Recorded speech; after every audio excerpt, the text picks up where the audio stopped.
நம்முடைய தொழில்துறை அமைச்சர் மாண்புமிகு கீர்த்தனா அவர்கள் சமீபத்தில் இன்ஸ்டாகிராம்ல இண்டஸ்ட்ரியலிஸ்டையும் இன்வெஸ்டரையும் இன்வைட் பண்ணி ஒரு வீடியோ போடுறாங்க. இதை பார்த்துட்டு எதிர்கட்சிக்காரங்களும் சோசியல் மீடியாவில் இருக்கிறவங்களும் அவங்களுக்கு எதிரான கருத்துக்களை பதிவு பண்றீங்க. அதுல என்ன சொல்றீங்கன்னா, அவங்க ஒரு ரியல் எஸ்டேட் விளம்பரதாரர் மாதிரி பேசுறாங்க, அவங்க ஒரு மினிஸ்டர் மாதிரியே பேசல அப்படின்னு நீங்க சொல்றீங்க. இப்போ நான் உங்களுக்கு ஒரு விஷயத்தை புரிய வைக்கிறேன். பழைய காலத்துல நாம ஒரு ஆட்களோட தொடர்பு கொள்றதுக்கு கடித போக்குவரத்தை பயன்படுத்திட்டு இருந்தோம். இன்னைக்கு கடித போக்குவரத்தை பயன்படுத்துறோம். நேரடியாக வீடியோ கால்ல நம்ம பேசுறோம். அந்த அளவுக்கு அட்வான்டேஜான டெக்னாலஜிஸ் முன்னேறி வந்திருக்கு. இந்த முன்னேறப்பட்ட காலத்துல இந்த விஷயங்கள் நம்ம செய்யறோம். அதே மாதிரி அரசு அலுவலர்களை நம்ம தொடர்பு கொள்ளும் போது மனு கொடுத்துட்டு வெயிட் பண்ணிட்டு இருப்போம். இப்ப அப்படியே செய்யறோம். ஆன்லைன்ல அப்ளை பண்ணிட்டு எல்லாம் த்ரூ பாஸ்வேர்டு அப்படி இப்படின்னு சொல்லி வேலையை முடிக்கிறோம்.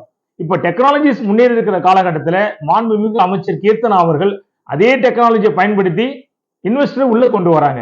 அதை தாண்டி நீங்க என்ன சொல்றீங்க, தாவேகா கவர்மெண்ட் சோசியல் மீடியாவில கவர்மெண்ட்டை ஃபார்ம் பண்ண மாதிரி சோசியல் மீடியாவில இன்வெஸ்டரை இன்வைட் பண்ணலாம்னு பாக்குறாங்க அப்படின்னு கேக்குறீங்க. ஒரு 2 கோடி பேரை கன்வின்ஸ் பண்ணி ஒரு கவர்மெண்ட்டை ஃபார்ம் பண்ண முடியும்னா 1 லட்சம் பேரோ 2 லட்சம் பேரோ இன்வெஸ்டரை கன்வின்ஸ் பண்ண முடியுமா முடியாதா? இந்த டெக்னாலஜியை தான் நம்முடைய அமைச்சர் மாண்புமிகு கீர்த்தனா அவர்கள் பயன்படுத்தியிருக்காங்க. அதுக்கப்புறம் அவங்க பேசுனது நேரடியா பேசும்பொழுது ஒரு இன்வெஸ்டரோ ஒரு இண்டஸ்ட்ரிஸ்டோ அதை பார்த்தாங்கன்னா உடனடியா நமக்கு நேரடியா மந்திரியே கூப்பிடுறாங்க, அதனால நம்ம இன்வெஸ்ட் பண்ணலாம் தாராளமா அப்படின்னு நினைப்பாங்க. அதை தாண்டி நம்ம கவர்மெண்ட்டுக்கு பத்திரிகை விளம்பரம், டெலிவிஷன்ல கொடுக்கிற விளம்பரம், இந்த காஸ்ட்லாம் நமக்கு கம்மியாகும். இது ஒரு முன்னேற்றம் தான். ஒரு 1000 கோடியோ 10,000 கோடியோ இன்வெஸ்ட் பண்ற இன்வெஸ்டரு ஒரு ரீல்ஸ் பார்த்துட்டு இன்வெஸ்ட் பண்ண வந்துருவாங்களான்னு ஒரு கேள்வி கேட்கறீங்க. இங்க நீங்க நல்லா கவனிக்கணும். ஒரு 1000 கோடியோ 10,000 கோடியோ இன்வெஸ்ட் பண்ற இண்டஸ்ட்ரியில ஒரு ஹியூமன் ரிசோர்ஸ் மேனேஜ்மெண்ட் ஒன்று தனியா இருக்கும். பிஆர்ஓ இருப்பாங்க. அவங்களோட வேலை என்னன்னா மக்களோட தொடர்பு கொள்றதும், social media, mass media, streamline மீடியான்னு எல்லா மீடியாவும் வாட்ச் பண்றதும் அவங்களோட வேலை. அந்த வகையில நம்முடைய மினிஸ்டர் செய்யற வேலையை கண்டிப்பா அவங்க கவனிச்சிருப்பாங்க.